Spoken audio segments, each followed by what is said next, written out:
Emergencies are supposed to be interruptions, a break in normal time, a moment when rules bend because survival demands speed. A crisis arrives. Fear narrows focus. Authority is granted quickly, often without resistance. The promise is always the same. This is temporary. Temporary powers, temporary sacrifices, temporary limits on freedom, just until things return to normal. But history shows a different pattern. Emergencies don't dissolve power, they reorganize it. Because once authority expands under pressure, it rarely contracts afterward. The justification changes, the language softens, the urgency fades, but the power remains. What begins as an exception becomes precedent, precedent becomes policy, and policy becomes routine. The emergency ends on paper, the tools do not. They stay in place, renamed, reauthorized, reinterpreted. Waiting. Waiting for the next crisis, the next justification, the next moment when speed is valued more than consent. Emergencies are meant to end, but the systems built during them are designed to survive. And once they do, returning to normal becomes harder than redefining it. Emergencies reward speed, democracy does not. Deliberation takes time. Oversight requires patience. Consent demands explanation. Crisis allows none of it. When leaders say, "We can't wait," they are often right. Lives are at risk. Decisions must be made before consequences are fully understood. But speed has a cost.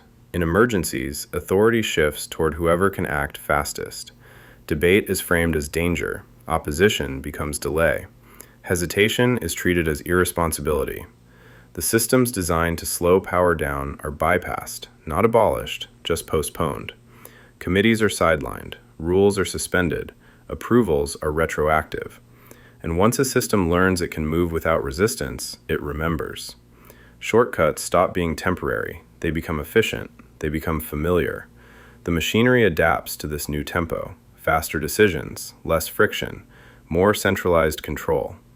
What was once unthinkable becomes acceptable. What was once unacceptable becomes necessary, and what was once necessary becomes normal.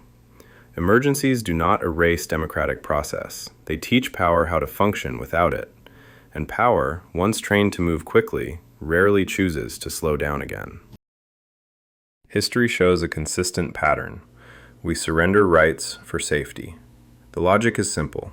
Threat arrives. Fear narrows our focus. The promise of protection outweighs the cost of freedom. During crises, governments expand power.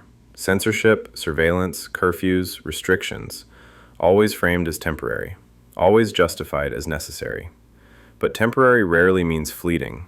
It becomes normalized, institutionalized, written into law. We accept it quietly. Because the alternative, risk, chaos, harm, is too terrifying to imagine. And every crisis offers a new justification. In wartime, citizens hand over privacy, mobility, even due process. In the name of survival, we give authority the tools it could never take in ordinary times. Checks are bypassed, consent is postponed, debate is dangerous. And once these measures exist, they persist. They expand quietly, in small increments, until rights we once considered fundamental are layered with exceptions. Freedom, in an emergency, is conditional. Safety becomes the metric. And the more we fear, the more willingly we trade liberty for security. The paradox is unavoidable.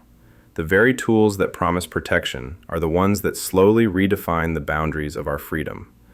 What is surrendered in fear rarely returns. And so, in the pursuit of safety, we are taught a lesson. Power rarely retreats on its own. Martial law is supposed to be obvious. Soldiers in the streets, civil authority suspended. The people are meant to notice. But in modern emergencies, military authority rarely arrives so loudly. It seeps in through procedures, protocols, and frameworks designed for safety.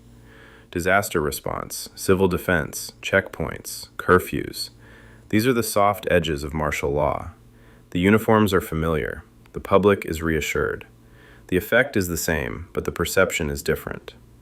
The National Guard is deployed for floods, riots, pandemics. Curfews are justified as public health. Checkpoints appear under the guise of logistics. Each measure temporary, each measure necessary, each measure accepted. Civilian authority gradually defers to trained professionals. Power flows upward, decision-making centralizes, oversight fades. Lines blur between safety, enforcement, and control. And once citizens grow accustomed to these interventions, resistance diminishes. What began as a precaution becomes precedent. What was meant to be temporary becomes procedural. Martial law without the name teaches an important lesson. Extraordinary authority does not need spectacle to survive. It only needs acceptance. And over time, quiet acceptance becomes permanent. Emergency ends. Authority remains. And the boundary between liberty and order grows narrower, almost unnoticed. Surveillance rarely expands because people agree to it. It expands because it already exists. Once a tool is in place, justification follows. Wiretaps became metadata. Metadata became predictive algorithms. Predictive algorithms became behavioral maps. Each step framed as temporary, defensive, necessary for safety, and each step became normalized before the emergency ended. The logic is subtle. We accept oversight in the name of protection. We trade privacy for reassurance. We tolerate intrusion because the consequences of refusal seem immediate, personal, dangerous. Once surveillance infrastructure is built, it rarely retreats. The equipment remains, the procedures persist, the powers continue to expand in quiet increments, not through overt abuse, but through utility, habit, and precedent. Crisis is the perfect incubator. Fear focuses attention. The tools deployed today are justified as emergency measures. Tomorrow, they operate automatically.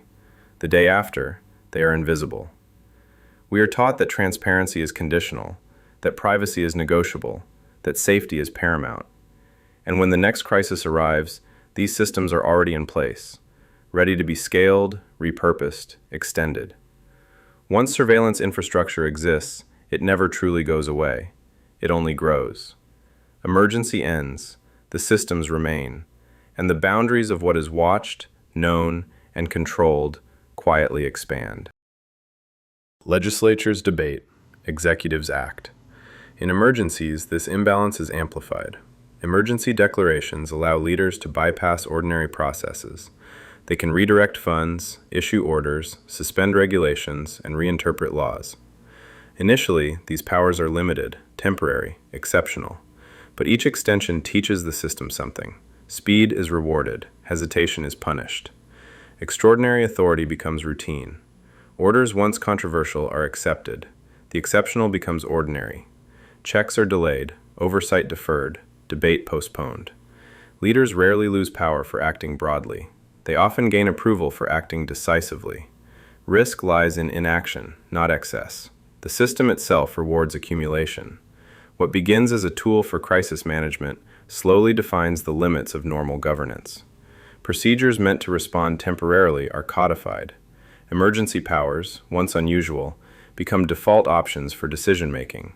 The centralization is subtle, quiet, almost imperceptible to those it affects most. By the time the crisis ends, the tools have been normalized, and the structure of authority has shifted, permanently, upward, beyond immediate scrutiny. Power does not recede on its own. It expands, consolidates, and waits, ready for the next crisis, and the cycle begins again. Power is rarely surrendered voluntarily, not because leaders are inherently malicious, but because systems resist contraction. Returning authority carries risk. It creates gaps in enforcement. It exposes mistakes. It removes tools that might be needed again. Temporary measures, once implemented, accumulate quietly. Each new, just-in-case, adjustment layers onto the last. No one is rewarded for dismantling safeguards. Very few are punished for maintaining them. Citizens rarely notice the slow expansion. Checks and balances are postponed under the guise of efficiency, safety, or continuity. The public grows accustomed to extraordinary authority as ordinary procedure. Once a precedent is set, it becomes the baseline. The ratchet moves in only one direction. Emergency powers extend, procedures solidify, authority centralizes, and when the next crisis arrives, real or imagined, the infrastructure is ready, already operational, already justified. The lesson is clear. Power, once granted under the guise of necessity, rarely retreats. It waits, patient and quiet, for the next opportunity to be exercised. Emergencies end, authority remains, and the boundaries of freedom recede, without anyone having noticed the change. Modern governance operates on continuous threat. Terrorism, cyber attacks, pandemics, economic instability, climate emergencies. Each is real. Each is ongoing. Each lacks a clear endpoint. When crisis becomes constant, emergency powers are no longer exceptional. They become infrastructure. Preparedness becomes protocol. Extraordinary authority is assumed, not questioned. Governments do not dismantle wartime procedures. They adapt them for peacetime threats. Surveillance, restrictions, and centralization remain justified as precaution. The logic is simple. Better to keep tools ready than to risk being unprepared. Citizens grow accustomed to living in a state of alert. Fear becomes background noise. Rights erode quietly, layered beneath the language of protection and necessity. Temporary measures are extended. Extraordinary powers are codified. Authority consolidates at the top, centralized and normalized. When emergencies become the baseline, emergency powers stop being temporary. They define the rhythm of governance. What began as an interruption now shapes daily life, and the line between normal and exceptional disappears, almost imperceptibly. In a world of permanent crisis, the extraordinary is no longer noticed. It becomes the framework of everyday life. There was a brief moment in history when emergency governance receded, a pause between wars, between crises, between threats. We called that normal, a time when liberty, rights, and routine processes functioned without constant justification. But normal was never permanent. It was conditional, fragile, temporary by design, not accident. The systems built for emergencies, surveillance, centralized authority, expanded powers, were always waiting beneath the surface, maintained, updated, justified, ready to resurface at the first sign of danger. Every precaution designed to protect against the unexpected became infrastructure. Every emergency measure became a template for the next, and every pause in crisis only reinforced the expectation that extraordinary powers could be reactivated at any moment. Normal was an interlude, an exception to the rule. We tolerated it, cherished it, and then assumed it would endure. But the machinery of authority remembers differently. It does not forget. It does not pause. It waits patiently for the next justification. Periods of true liberty are fleeting. Moments of freedom are anomalies. And the systems designed to protect us ensure that those anomalies are always temporary. If every era is an emergency, when does emergency governance end?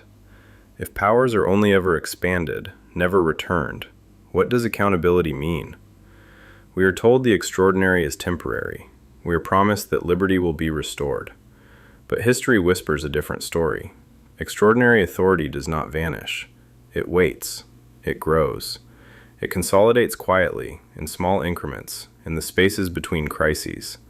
And the lessons of the past are clear. Systems designed to respond never forget. They learn. They adapt. They prepare for the next justification. Freedom, in this world, is conditional.